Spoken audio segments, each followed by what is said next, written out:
Welcome to introductory video of this course. Prepare for CBSE UGC NET JRF exam journal paper 1, which is compulsory paper for each and every stream, teaching and research aptitude. Here we will get to step forward to crack NET JRF. My main consideration will be JRF. I'm Navdeep Kaur.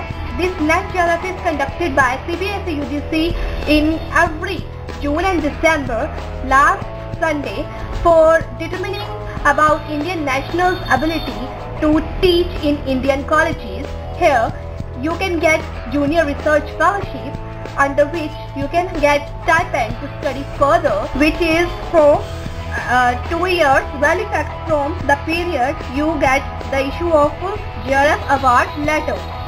So those people who get JRF are eligible to pursue research in subject of their post-graduation or related subject, also eligible for lecturership. So what should our main concern? What should our main goal? Our main goal is to get NET only or to get JRF?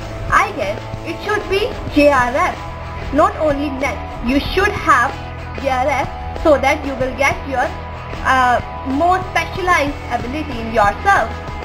Now, what's the reason? Because nowadays most of the people are getting NET like onion or potatoes, but you should have JRF if you want to prove yourself. Now, the paper type is objective, not subjective. It's objective. So what to study? Objective or subjective? You should have some theoretical knowledge of the matter, which I will provide, and then start solving objective questions. In this course, you will get all those kind of knowledge from me. I will definitely provide to you.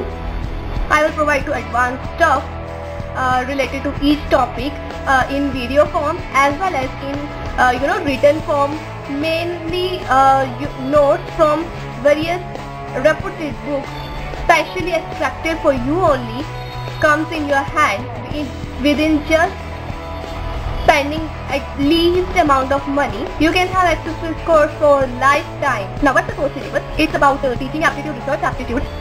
To know whether you have ability to teach in the colleges, there is reading comprehension. They will provide you a paragraph from which you have to give answers.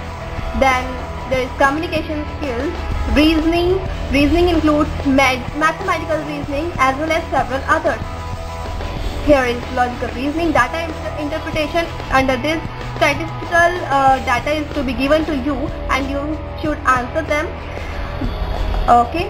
Then there is ICT, people and environment, higher education system. Don't worry, I'll provide each and every stuff in this course, which will be specialized and highly advanced